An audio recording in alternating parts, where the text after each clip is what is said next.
예수님께서 가버나움 한 집에 들어가셨죠. 이미 가버나움 지방에서 예수께서 수많은 병자들을 고쳐주셨잖아요. 베드로의 장모를 고쳐주시는 이 시발점으로 말미암아 많은 그 온 동네가 그 문 앞에 모였다 할 정도로 바로 치유하셨고 또 귀신을 내어 쫓으셨습니다. 그러니까 주님을 만나는 자들마다 다 시험을 받게 된 거예요. 주님을 만나는 자들마다 그 인생의 모든 문제들이 해결함을 받게 되었습니다. 그러니까 여러분, 가버나움 집에 한 집에 들어갔으니까 그 집에도 사람들이 에워싸고, 이전 번역 성경 보니까 용신할 수 없을 정도로 사람이 많았다. 용신할 수 없다는 것은 몸을 쓰면서 헤집고 들어갈 수 없는 상황을 말하는 거예요. 그러니까 얼마나 틈을 찾을 수 없을 정도로 얼마나 많은 사람들이 모였는가를 알 수 있는 것입니다. 근데 뒤늦게 중풍병자를 침상에 들고 온 4명의 사람들이 있었습니다. 근데 이 중풍병자를 주님을 만나도록 해야 할 텐데 도저히 만날 수 없는 이 상황이 눈앞에 벌어진 거예요. 그들이 아이디어를 낸 게 뭐예요? 지붕을 올라갔습니다. 지붕에 올라가서 뭐예요? 지붕을 뜯고 천장을 뜯고 침상째 중풍병자를 달아내렸습니다.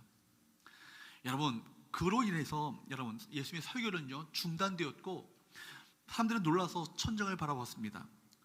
분명히 말도 안 되고 무례한 행동 아니에요? 주거 침입죄에다가 여러분 예배 방해죄입니다. 그렇죠? 그리고 여러분 재물 손괴죄입니다. 건물을 뜯어냈으니까 여러분 얼마나 이 말도 안 되는 어떤 비난받을 만한 일을 그들이 했는지 모릅니다. 말도 안 되고 무례한 행동임에도 불구하고 주님께서는요 오히려 그들의 행동을 책망하지 않으시고 도리어 이렇게 말씀하시는 거예요. 5절 말씀을 보도록 할까요? 예수께서 뭘 보셨다고요? 그들의 믿음을 보시고 중풍병자에게 이르시되 작은 자의 내 죄사함을 받았느니라 하시니. 그러니까 주님께서 해석이 다르죠. 사람들은 그것을 무례한 행동이라고 하고 바로 법적으로 잘못된 행동이라고 하고, 이것은 비난받고 어떤 그 조롱받아야 될 어떤 그런 비난받아야 될 행동으로 그들이 여겼음에도 불구하고 주님은 그것을 믿음으로 여기셨다. 어찌하든지 주님을 만나고자 하는 그 일념하에 했던 모든 행동들을요 오히려 믿음의 행동이라고 이렇게 해석하셨다라는 거예요. 저는 이걸 보면서 우리 보는 관점이 너무나도 다르구나. 우리는 어떤 것을 볼 때, 어떤 그 모든 것을 볼 때, 시시비를 가릴 때 여러분 세상적인 관점을 가지고 사람을 보지만 주님께서는요 그 모든 것을 불구하고 주님을 만나고자 하는 그 은혜에 대한 갈망, 이걸 여러분 믿음으로 보시는 거예요. 오늘 이 말씀을 통해서 우리 인생의 참된 치유자가 되시고 참된 구원자가 되시는, 우리 인생의 참된 자유케 하시는 그 주님을 만나는 은혜가 우리 모두에게 있게 되기를 주님으로 축복합니다. 먼저 우리 3가지 영적 교훈을 함께 나누기 원하는데, 첫 번째는요, 한번 따라할까요? 율법이 아니라 은혜의 관점을 가지라. 그래요, 여러분 보십시오. 이건 율법적으로도 말도 안 되는 행동이잖아요. 그죠? 중풍병자를 여러분 지붕을 뜯고 올라가가지고 여러분 그 사람을 달아내리는 행동 자체가 예외도 방해하는 거고요. 그렇죠? 남의 어떤 집을 그 집의 그 천정을 뜯어냈으니까 여러분 건축물을요 망가뜨리는 행동 아니겠습니까? 주거 침입죄 아니겠습니까? 여러분 그런데도 불구하고 주님께서는 이것을요 믿음의 사건으로 해석하셨고 은혜의 관점으로 그것을 바라보셨다는 거예요. 이것이 얼마나 중요한 것인가. 이 관점 자체가 참 중요한 것이죠. 일본 작가 중에 미우라 에코라는 분이 계십니다. 제가 옛날에 설교 시간에도 몇 번 말씀드린 있는 분이 있는데, 이분은 길은 여기에 빙점 이런 그 책을 통해서 유명한 소설을 쓴 분이고 일본에서 굉장히 유명한 작가입니다. 근데 이분의 작품 자체가 그냥 허구가 아니라 자전적인 내용을 담고 있는 간증적인 작품이에요. 자신이 어떻게 하나님을 만나게 되었고 또 하나님의 사랑을 어떻게 체험하게 되었는가를 밑바닥에 깔면서 글을 써내려갑니다. 그래서 이분의 작품을 읽은 사람들 중에 80% 이상이요 이구동성으로 이런 말을 한다고 합니다. 그의 글을 읽으면 나도 모르게 하나님의 살아계심을 자연히 인정하게 되고 또 예수 그리스도의 사랑을 받고 싶다는 마음이 은연중에 글을 읽는 가운데 생기게 된다는 거예요. 그분이 쓴 책만 해도 일본만 해도 수백만 권이 일본에서 팔리게 되었고 또 우리나라에도 번역이 되어서 많은 사람들이 이분의 책을 읽었습니다. 저도 옛날 대학생 때 그렇게 책을 읽었었는데, 그러니까 여러분 그렇기 때문에 이분은 그 책을 읽었던 사람들마다 간접적으로 직접적으로 마음 가운데 뭐예요? 복음을 들은 거 아니겠습니까? 그죠? 복음을 들은 거예요. 하나님 나라를 위해서 사실 이분이 엄청난 기여를 한 건 아니겠어요? 적어도 수백만 명, 일본만 해도 수백만 명의 사람들에게 하나님의 사랑을 전했고 하나님의 복음의 메시지를 증거하는 바로 효과를 낳게 되었고, 우리나라에도 우리 바로 그분의 그 책을 통해서 많은 분들이 은혜를 받았잖아요. 근데 그분이 어떤 환경에서 하나님을, 예수님을 만났는지 아십니까? 당시 미우라에코는요 폐결핵 환자였어요. 폐결핵 환자. 그것도 중증 환자예요. 그래서 요양병원에서 하루하루를 죽음을 기다리며 하루하루를 살았던 분이에요. 13년 동안 이분이 그 폐결핵을 앓게 됩니다. 누워만 있어야 됐죠. 매일매일 그 각혈을 했어요. 피를 토해내는, 생과 사비의 그 죽음의 갈림길에 서서 매일매일 각혈하며 투병해야 되는 이 요양병원에 있었을 때 어떤 청년이 찾아와 그에게 예수 그리스도를 이야기했습니다. 각혈을 하며 언제 죽을지 모르는 초라한 여자가 여러분 무슨 가치가 있어 보이겠어요? 근데 그러나 그를 찾아온 청년은 그 여인을 어떻게 보았는지 각혈을 하며 파리하게 말라있는 그녀를 붙들고 이렇게 이야기를 합니다. 예수님이 당신의 구주십니다. 예수를 믿으세요. 믿으면 당신은 이 모든 고통에서 벗어나서 영원한 하늘의 축복을 누리게 될 것입니다. 그 청년은 이 여인이 장차 엄청난 작가가 될 것이라는 이 가능성을 조금도 보지 못했을 거예요. 그러나 여러분, 한 영혼, 한 생명을 소중하게 여기는 그 마음 때문에 여러분 이 여인이 바로 예수님을 만나야 한다. 그죠? 이 은혜 관점이 그에게 있었던 거 아니겠어요? 피 흘리고 죽어가는, 매일 각혈을 하며 피를 토해내는 그 여인을 위해서 복음을 증거했던 것입니다. 결국 그녀는요 수백 명이 나가서 전하는 것보다도 더 큰 역할을 했잖아요. 이만큼 한 사람의 가치, 한 영혼의 가치는요 참으로 중요한 것입니다. 한 영혼의 가치를요 정말 주님의 마음을 가지고 바라보는 그 시각이 우리 모두에게 있어야 될 줄로 믿습니다. 여러분, 우리 시간에 중풍병자의 친구들이 지붕 위에 올라가서 지붕을 뜯고 예수님께서 계신 그곳으로 침상을 달아내는 이 장면을 보았습니다. 중풍병자 한 사람을 향한 내 친구의 마음을 함께 살펴볼 수 있었는데, 한 사람의 영혼을 위해서라면, 그가 주님의 은혜를 입을 수만 있다면 어떤 희생까지도, 심지어 건물을 변상해 줘야 되는 물질적인 손해, 그들이 당할 비난과 모욕까지도 감사하는 이들의 모습에 주님께서 어떻게 여기셨다고요? 비난하지 않으시고 도리어 그것을요 믿음의 행동이라고 칭찬하셨다는 거예요. 그때 주께서 뭐라고 말씀하십니까? 5절 말씀을 볼까요? 시작. 예수께서 그들의 믿음을 보시고 중풍병자에게 이르시되 작은 자야 내 죄사함을 받아니라 하시니, 여기서 주목할 것은요 중풍병이 나으라 그렇게 말씀하신 것이 아니라 내 죄사함을 받아느니라 이렇게 말씀하셨다는 거예요. 앞서 여러분 나병 환자 우리 이야기를 봤잖아요. 바로 나병 환자에게 뭐라고 말씀하셨습니까? 손을 대시며 내 깨끗함을 받으라 말씀하셨습니다. 근데 이 중풍병자에게는요 병에 대한 언급은 없고 뭘 선포하셔요? 죄사함을 선포하시는 거예요. 그런데 여러분 본문은 이 내 친구들과 대비되는 또 다른 그룹의 이야기를 이야기하고 있습니다. 그들은 누굽니까? 6절 말씀을 볼까요? 시작. 어떤 서기관들이 거기 앉아서 마음에 생각하기를, 누굽니까? 서기관들이죠. 주님께서는 병이 나았다고 하지 않으시고 내 죄가 사함을 받았다고 하셨는데, 이에 대해서 마음속으로 그들 가운데 주님을 향한 막 비난의 마음을 막 품게 되는 것입니다. 7절 말씀을 보세요. 그들의 마음 가운데 어떤 마음이 들었는가? 시작. 이 사람이 어찌 이렇게 말하는가? 신성 모독이로다. 오직 하나님 한 분 외에는 누가 능히 죄를 사하겠는가? 여러분, 지금 예수님께서 죄사함을 선포하신 것을 가지고 시비를 겁니다. 누구의 권위로 당신이 죄사함을 선포하고 있느냐는 것이죠. 도대체 누구의 권위를 가지고 죄사함을 선포하는가? 사실 그들은요 이 중풍병자의 아픔과 내면의 죄 문제 따위에는 관심이 없었습니다. 옳고 그름, 이 문제에 온 관심이 집중되어 있었던 것이죠. 여러분, 아무리 옳고 그름의 문제를 따진다 할지라도 영혼에 대한 사랑이 없다면 아무것도 아닌 거예요. 그거 아무것도 아닌 거예요. 여러분, 자칫하면 우리가 이렇게 될 수 있어요. 옳고 그름을 따진 나머지 정말로 집중해야 될 것, 옳고 그름을 따진 나머지 정말 주께서 참으로 원하시고 기뻐하시며 참으로 주께서 찾으시는 그것을 우리가 놓칠 수 있다라는 것입니다. 사실 서기관과 바리새인들은요, 여러분 어떤 분인지 아십니까? 서기관들이 누구예요? 율법 교사들이잖아요. 율법을 한평생 하나님의 말씀이 율법을 연구하는 자들입니다. 신학자들이에요. 그리고 하나님의 말씀을 필사하는 자들이에요. 이들은 얼마나 경건하게 필사를 하는지 한 잔을 적을 때마다 하나님이라는 이름이 나오면요, 목욕을 재개해요. 그리고 다시 무릎 꿇고 정성껏 하나님이라는 이름을 적는 거예요.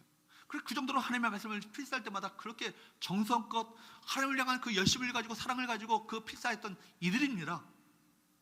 이들은 바리새파 사람들에 속해 있었는데, 여러분, 그 당시에 이스라엘 백성들이 누구에게 압제를 받고 있었어요? 로마 제국의 치하에 있었잖아요. 로마 제국의 치하에 있었기 때문에 바로 그 이스라엘 나라는 참으로 어려운 가운데 있었습니다. 식민지 아래 있었기 때문에. 그래서 여러분, 바로 이 이스라엘의 위기를요 타개하려는 어떤 몇몇의 무리들이 있었어요.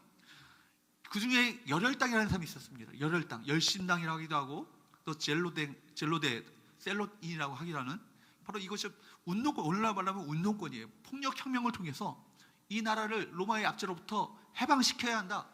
옛날에 우리가 막 뭐 독립투사, 그 사람들이 막 그런 자들 아니에요, 사실? 오늘 뭐 운동권, 뭐 이런 사람들이 그런 거에 해당될 수 있을 것 같아요. 어쨌든 폭력혁명을 통해서 로마의 압제로부터 우리가 이 민족을 해방시켜야 한다라고 했던 사람들이 이 열심당이에요. 반면에 어떤 이들을 이 세속적인 이 세상을 떠나서 우리가 공동체를 이뤄서 거룩한 삶을 살아야겠다라고 따로 떨어진 사람들이 누구냐면 에세레파예요. 바로 여기에 쿰란 공동체가 거기에 있었던 것이죠. 반면에 바리새파 사람들은 어떤 사람이냐면 이 이민족의 위기는 우리가 하나님께로부터 멀어졌기 때문이다. 그렇기 때문에 우리가 하나님께로 돌아가야 한다. 하나님의 말씀이 율법을 철저하게 지켜야 한다라고 주장했던 사람들이 누군지 아십니까? 바리새파 사람들이고, 그 중심 가운데 서기관들이 있어요.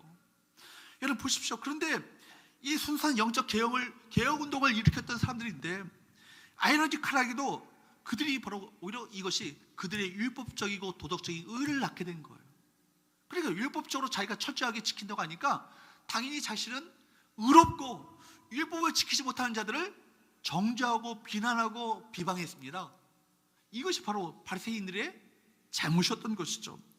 율법적으로 옳고 그름의 문제를 가지고 사람들이 비난하고, 그리고 자신의 의를 도덕적으로 참 의롭다라고 자기가 스스로 의롭다라고 그렇게 자부했던 사람들이 누구냐면 바리새인들이었어요. 그 가운데 서기관들이 있습니다. 그들에게는 옳고 그름의 문제가 중요할 뿐이지 정말 생명의 관점, 은혜의 관점, 영혼의 관점은요 중요한 것이 아니에요. 여러분, 우리가 계속해서 복음서를 살펴보면 계속해서 나올 문제인데, 한 사람의 생명, 한 영혼에 집중하시는 예수님의 관점과 이 은혜의 관점과 생명의 관점과 이 영혼의 관점과 그 당시에 종교인들의 율법적 관점, 이 종교적인 관점과 이 끊임없이 이 대립 충돌이 복음서 가운데 계속해서 나오고 있는 것을 보게 됩니다. 여러분, 어떤 관점을 가지시겠어요? 여러분, 옳고 그름을 따지면서 다른 사람을 비방하며 나의 의로움을 드러내는 바리새인들의 삶을 걸어가시겠습니까? 아니면 좀 은혜의 관점을 가지고 좀 하나님께서 참으로 원하시고 기뻐하시는 한 생명, 한 영혼의 가치를 귀하게 소중하게 여기시는 그 생명의 관점을 가지시겠습니까? 우리 교회가 은혜의 교회가 되기를 축복합니다. 우리 모든 성도들과 우리 청년들이 이 은혜의 관점, 생명의 관점, 한 영혼의 가치를 귀하게 여기는 저 주님의 관점을 가지고 살아가는 귀한 주의 백성들 될 수 있기를 축복합니다. 여러분, 이거 보십시오. 내 죄사함을 받았느니라, 이렇게 말씀하신 것은요 당시의 종교 체제 자체를 뒤흔드는 일이었습니다. 이 말씀은 누구만 하실 수 있는 거예요. 하나님만 하실 수 있는 거지. 그래서 여러분, 여기 서기관들은 주님에 대해서 어떻게 반발합니까? 7절 상반절 말씀을 보면 보세요. 이 사람이 어찌 이렇게 말하는가? 뭐라고요? 신성모독이라고. 왜요? 하나님만이 바로 죄사함을 선포하실 수 있는 분인데, 바로 주님이, 바로 예수님께서 지금 신성모독에 하나님만이 하실 수 있는 이 바로 죄사함의 이야기를 하고 있거든요. 그러니까 신성모독이라고 한 거예요. 서기관들은 예수님이 누구신지를 몰랐기 때문이죠. 여러분, 마가복음이 시작되면서 외쳤던 메시지가 뭐예요? 예수는 하나님의 아들이시고 그리스도라는 것을 마가복음 1장 1절부터 시작되는 건 아니겠습니까? 하나님의 아들을, 예수 그리스도의 이야기를 바로 선포하고 있지 않습니까? 예수 그리스도는 하나님의 아들이시라는 것입니다. 하나님의 아들이라는 것은 예수 그리스도가 하나님이시라는 거예요. 본문에서도 주님이 하나님이심을 증거하는 대목이 있습니다. 8절 한번 보십시오. 8절 말씀을 같이 한번 읽어보도록 할까요? 시작.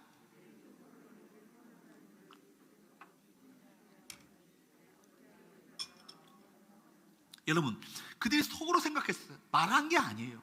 속으로 생각했는데도 불구하고 주께서 이것을 어떻게 해요? 다 하셔요. 여러분, 예수님이 어떤 분이시니까? 하나님이시니까. 하나님은요, 우리의 심장 폐부를 살피시며 우리 생각하는 모든 품은 생각까지도 다 헤아려보시는, 꿰뚫어보시는 바로 주님이십니다. 우리 깊은 생각까지도 훤히 들여다보십니다. 이 자리에 여러분이 다 앉아 계시지만 속으로 어떤 생각을 품고 있는지를 다 알고 계셔요. 어떤 마음을 가지고 여러분 이 시간 주 앞에 나온 일도 다 알고 계시고, 여러분이 어떤 걸 가지고 지금 예배당에 나와서 예배는 하고 있지만 내 마음 가운데 어떤 걸 갖고 지금 마음이 생각이 빼앗겨 있는지를 다 꿰뚫어 알고 계신 분이 누구세요? 하나님이세요. 그 마음속에 영혼에 대한 관심이 아니라 예수님의 신성모독적인 발언에 대한 심중의 비난을요, 우리 주님께서는 꿰뚫어 보셨던 것입니다. 근데 이들과 달리 중풍병자의 친구들은요, 예수님이 누구신지를 알았어요. 바로 예수께서 바로, 그리고 중풍병자의 영혼을 어찌하든지 주님을 만나야 이 영혼에 소망이 있다는 것을 알았어요. 주님의 살 길이라는 것이죠. 주님의 생명이라는 것이죠. 주님을 만나야 이 중풍병자가 소망이 있다는 것을 알았기 때문에 어찌하든지 지붕을 뜯어내서라도 이 영혼을 주님을 만나도록 만들었던 건 아니겠어요? 여러분, 우리 이 열정이 우리 가운데 있었으면 좋겠습니다. 여러분, 우리 코로나 시대 전도하지 못할 수많은 이유들 될 수 있잖아요. 전도 못하는 이유 충분한 어떤 핑계거리 될 수 있습니다. 명목 있습니다. 전도 안 됩니다. 이 상황 속에서 사람 만나지 못하게 하는데 어떻게 전도가 됩니까? 라고 우리가 이렇게 충분히 이야기할 수 있지만, 그런 전도하지 못할 수많은 이유가 있어도 포기할 수 없는 것은 복음을 듣지 못한다면 그 영혼은 소망이 없기 때문입니다. 복음을 듣지 못한다면 그 영혼은 죽기 때문입니다. 그 인생은 절망이기 때문에 그래요. 드러누워 죽어가던 한 인생이 살아날 수만 있다면 포기의 명분을 거두고 어찌하든지 길을 찾아내야 될 줄로 믿습니다. 이 중풍병자의 네 사람, 여러분 얼마든지 포기할 수 있는 명분이 있잖아요. 사람들이 매여서 도저히 들어갈 수 없는데 어떻게 바로 예수님을 만날 수 있겠어요? 지붕에 올라가자. 지붕에 올라가서 어떻게 하려고? 지붕을 뜯어내자. 도대체 이게 말이 되는 얘기야? 그런 생각이 있었겠지만 지붕을 뜯어내야 어찌하든지 주님을 만날 수 있을 것이고, 주님께서 그 중풍병자를 주목해 보실 것이고, 중풍병자에게 주님의 은혜가 임하지 않겠어? 여러분, 그것이 오늘 우리 시대를 살아가는 우리의 사명인 줄 믿습니다. 절망하는 세상에서 신음하며 무기력하게 누워있는 그 사람을 누군가가 살려내야 되잖아요. 그 누군가가 제가 돼야 되고, 그 누군가가 여러분이 되셔야 되고, 그 누군가가 당신이 되셔야 합니다. 바로 이것이 바로 은혜의 관점이고 생명의 관점이고 영혼의 관점인 거예요. 여러분, 사람을 살리는 일, 여기에 집중하는 교회가 되기 바랍니다. 옳고 그름을 따지는 교회가 아니라 사람을 살리고 사람을 회복하고 사람 가운데 바로 주님의 은혜를 임하도록 만드는 그 일에 최선을 다하고 충성을 다하는 우리 교회가 됐으면 좋겠습니다. 두 번째, 함께 나눌 교훈은요, 따라할까요? 예수님은 죄를 사하는 권세를 가지신 어떤 분이세요?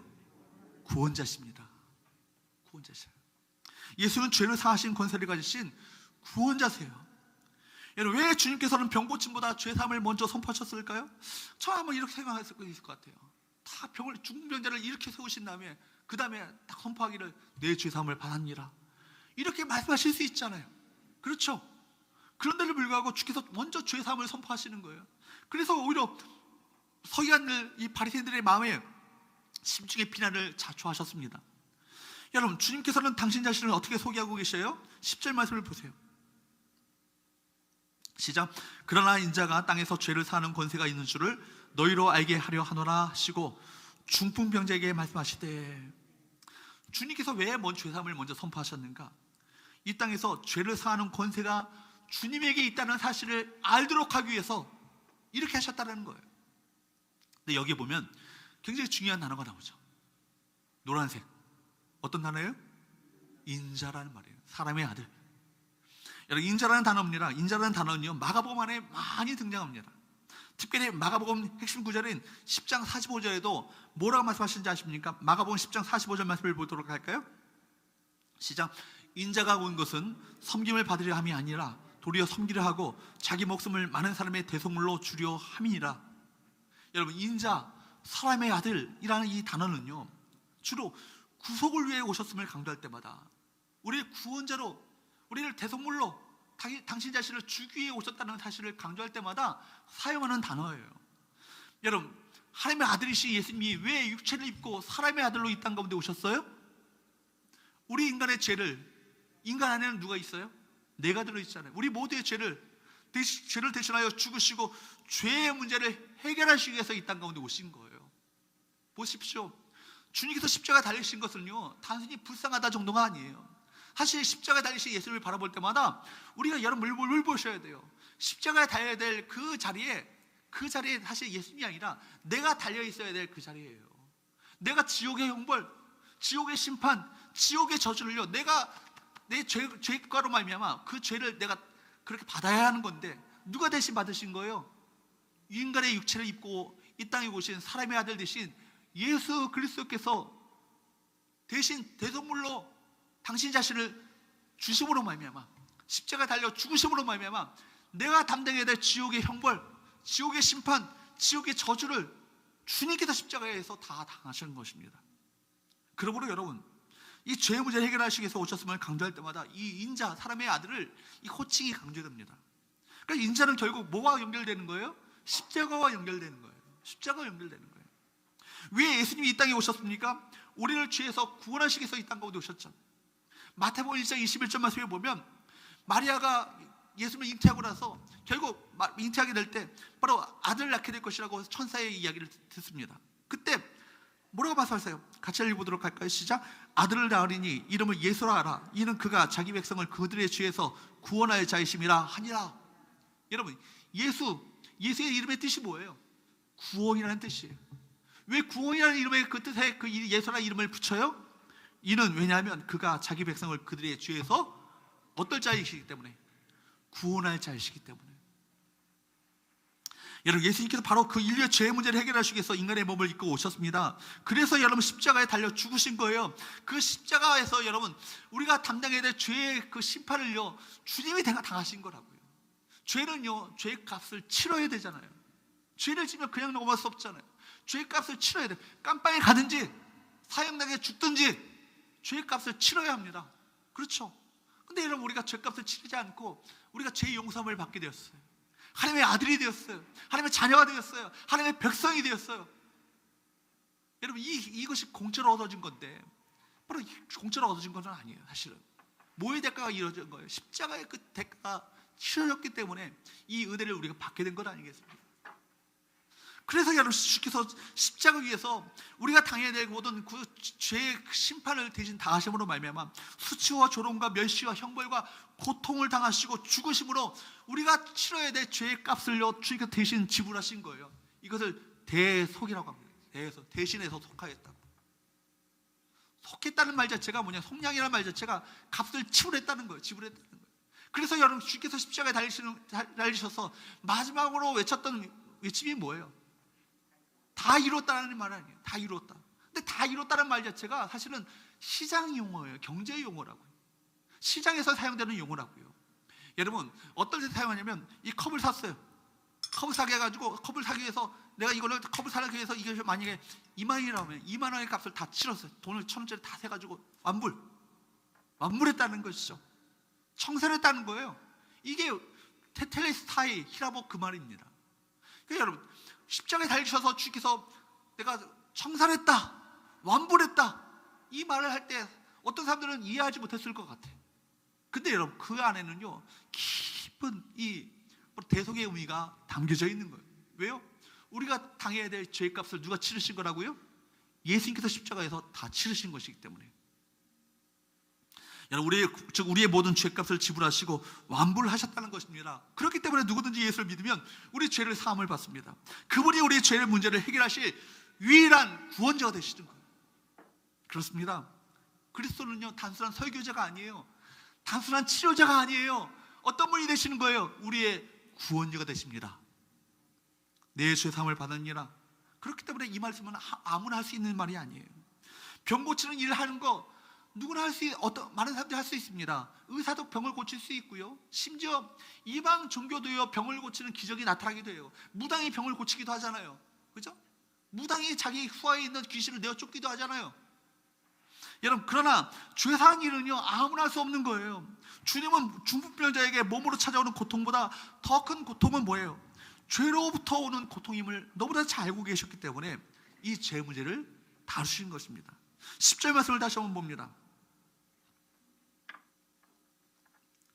다시 한번, 그러나 인자가 땅에서 죄를 사하는 권세가 있는 줄을 너희로 알게 하려 하노라 하시고 중풍병자에게 말씀하시되, 왜 예수께서 기적을 행하셨어요? 이 기적을 왜 행하셨어요? 기적 자체를 보임으로 말미암아 나는 슈퍼맨이다, 과시에서가 아니라 뭐예요? 예수님 자신이 이 땅에서 죄를 사하는 권세가 있는 분이심을 알도록 하기 위해서 이 기적을 행하셨다는 것입니다. 예수님 자신이 하나님이심을 드러내시기 위해서 이 기적을 행하신 거예요.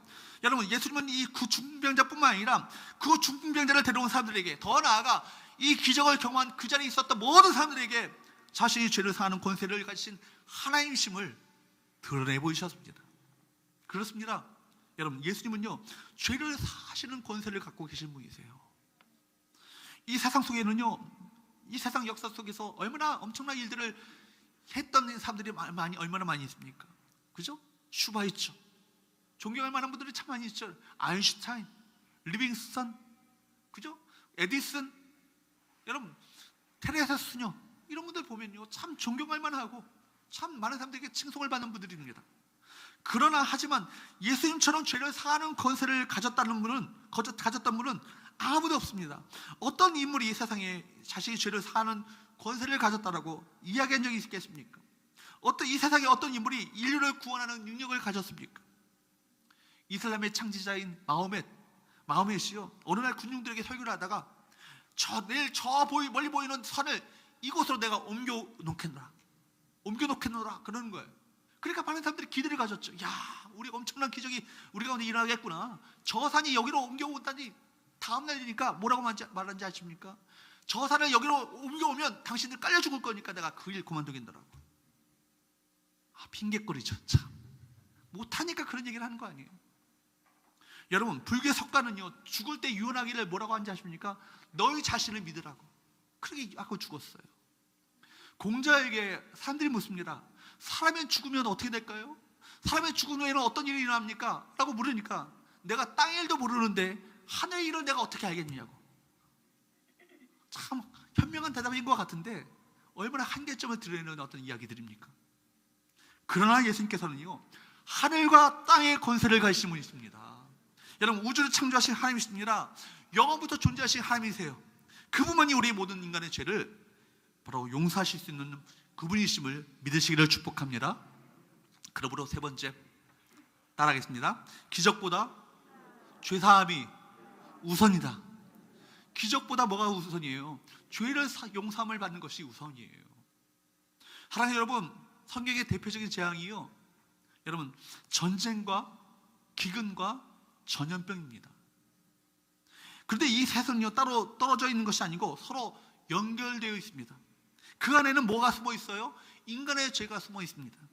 코로나19로 확산으로 인해서 고통하는 현실도요, 우리 인류에게 뭔가 강력한 메시지를 주고 있지 않아요? 이 인류 과학이 모든 것을 다 정복할 것처럼 그렇게 교만하게, 제가 몇 년 전에 불과 작년만 해도 뉴스에서 나왔던 것이 뭐냐면, 인간의 과학이 모든 병을 다 정복할 것이라고 그렇게 나오는 이야기들이 막 신문지상에 뉴스 가운데 있었어요. 근데 작은 바이러스 하나에도 다 무너지고 넘어지는 것이 바로 우리 인간들 아니에요. 보면서 인간의 교만이 결국 자초했구나, 하나님의 진노를 자초했구나 생각을 합니다. 이 모든 것은요, 이 고통하는 현실은요 인간의 죄와 무관하지 않다라는 거예요. 요즘 코로나19로 해서 백신, 치료제 개발을 위해서 여러 나라들이 총력을 기울이고 있습니다. 미국의 그 파이자나 모더나 같은 회사에서 임상 그 결과 3상을 들어갔는데 3상에서 94% 또 95% 유의미한 결과를 낳게 되었다고 해서 바로 뉴스가 막 떠들썩합니다. 그러나 전문가들에 의하면 여러분, 그 백신 개발만으로는 해결되지 않는다는 거예요. 왜냐하면 또 다른 바이러스가 출현할 수 있다는 것이죠. 또 기존의 코로나 바이러스조차도 변종이 가능하다는 거예요, 얼마든지. 그러면 또 막을 길이 없다는 얘기죠. 코로나뿐만 아니죠. 환경 오염으로 인해서 지구 온난화, 이 문제들 보통 심각한 문제가 아닌 거예요. 지구 온난화, 북극의 얼음이 녹는 것 자체가, 그거 자체가 뭐 북극의 얼음이 녹아가지고 북극곰들이 여러분 그 먹을 것이 없는 거, 이거 자체가 문제가 아니에요. 북극의 얼음이 녹게 되면 수면이 상승하게 됩니다. 수면이 상승하게 되면 지구의 대부분의 어떤 지역에 있는 이 지구의 나라들이요, 수면 아래 잠기게 된다는 거예요. 그것만 있는 것이 아니죠. 여러분, 온도가 올라가는 거 끝나지 않고 생태계에 상당한 영향을 미쳐서 태풍과 홍수와 기근, 이런 자연재해들이 일어나게 된다는 것입니다. 올 여름에 여러분 비가 그렇게 휴가 내내 일주일 내내 비 오는 건데 처음 봤어요. 여러분 다 경험하셨잖아요. 뭐 몇십 일, 한 달 내내 비 오는 걸 경험하셨죠. 이런 거요 앞으로 더 점점 심해질 것입니다. 왜냐하면 지구 온난화와 관계가 있거든요. 시베리아가 따뜻해진 거, 시베리아가 더워가지고 에어컨 막 잘 팔리는 거, 그거 보통 문제가 아닌 거예요.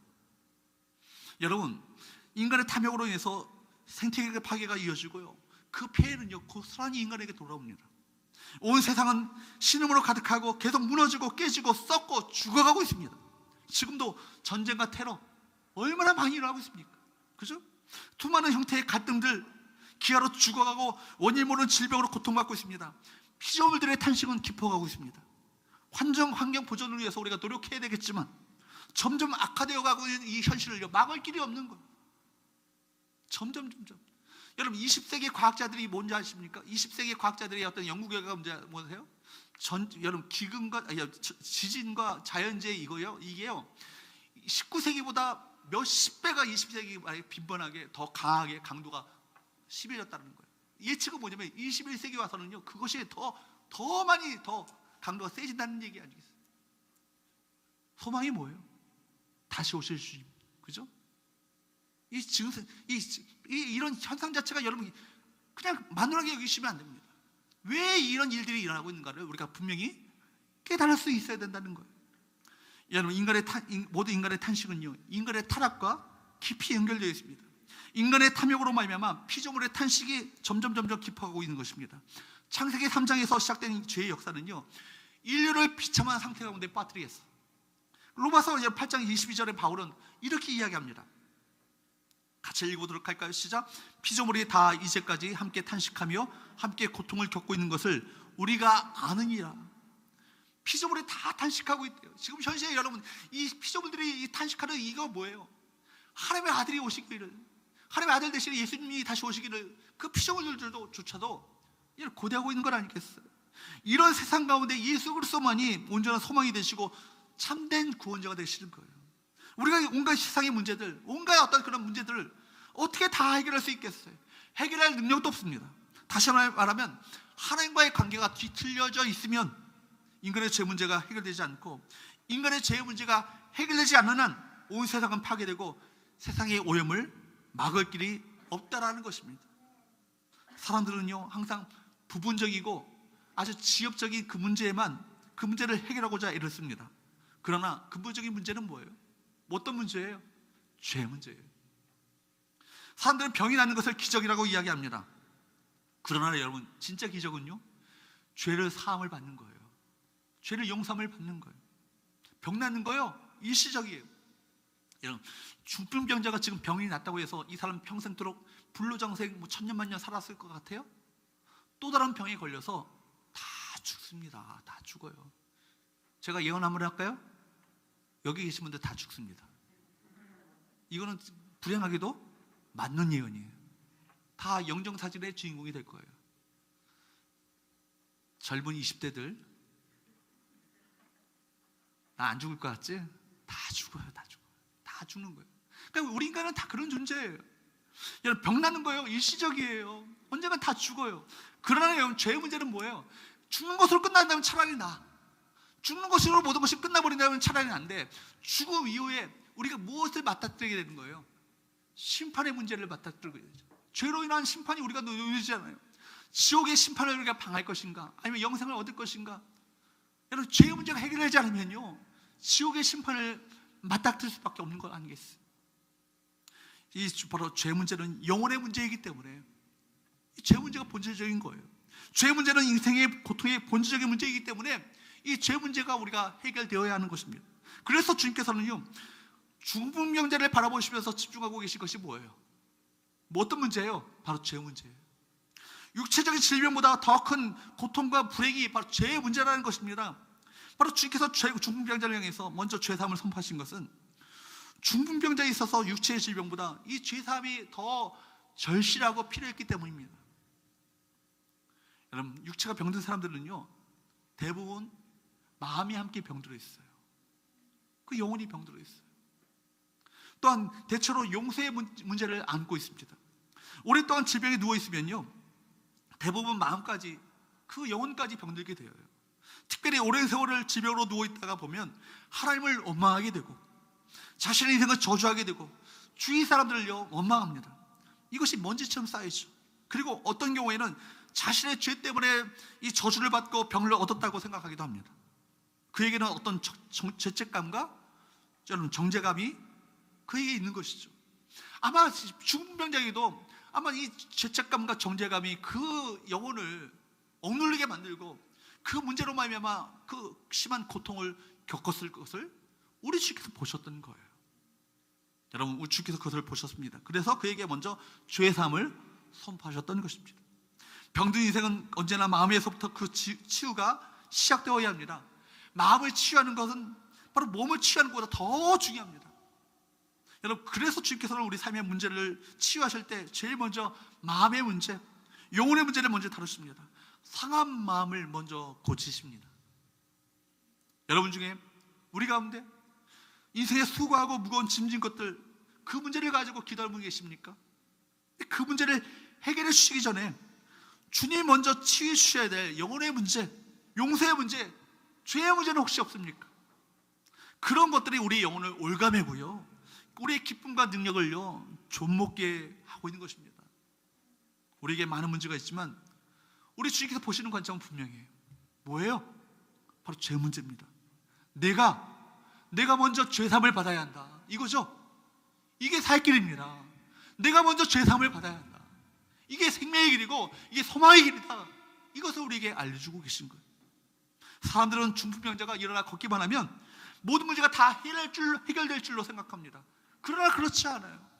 여러분, 또 다른 문제가 다 인생을 괴롭히는 거예요. 다 모든 그 문제들이 결국 본질적인 문제가 해결되지 않으면, 여러분, 본질적인 문제가 회복되지 않으면 그 문제로 인해서 늘 신음하며 갈등하며 고민하며 걱정하며 염려하며 두려워하며 살게 되는 건 아니겠어요?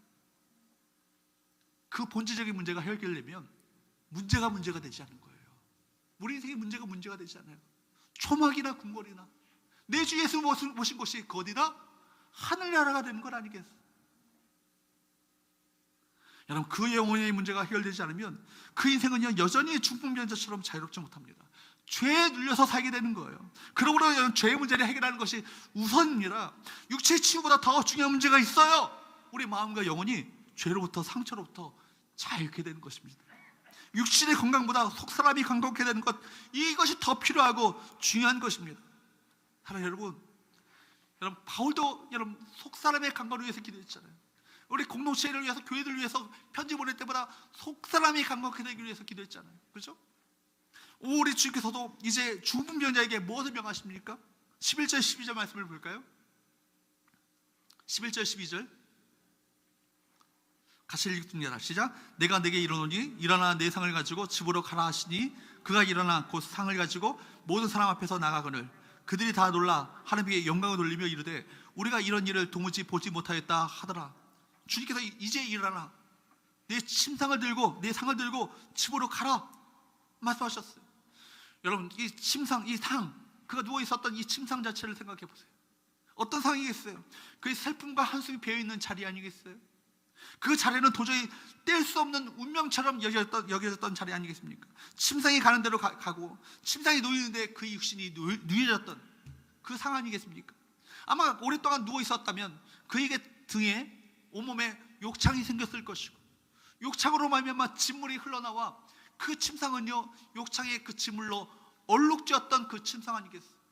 그 침상의 얼룩을 바라볼 때마다 나는 이렇게 얼룩진 인생이라고 자기 자신을 자주하고 한탄하며 살았을, 절망 가운데 한숨 가운데 살았을 그 인생 아니겠어요?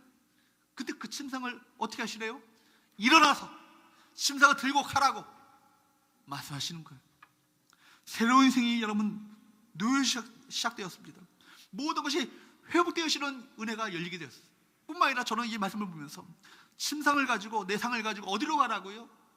집으로 가라 말씀하시는 거예요. 집으로 가라. 이걸 보면서 느끼는 게 뭐냐면, 여러분, 집안에 병자가 한 명 있으면요, 연약한 사람이 한 사람이 있으면요, 모든 가족들이 다 아파요. 같이 마음이 아파요. 마음의 상처로 많이 살게 되는 거예요. 근데 이 중풍병자를 고쳐 주심으로 말미암아 그 집안의 회복의 역사를 선포하고 계신 건 아니겠어요?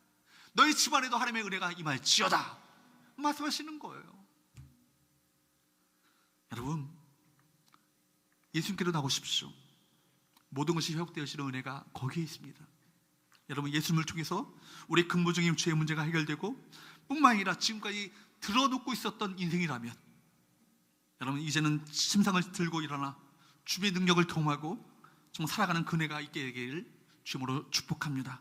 예수님이 우리 인생의 참된 구원자이심을 믿으시고 그 죄사의 은혜의 감격과 감사로 하나님께 영광 돌리는 복된 역사가 우리 가운데 있게 되기를 주님으로 축복합니다. 기도하겠습니다.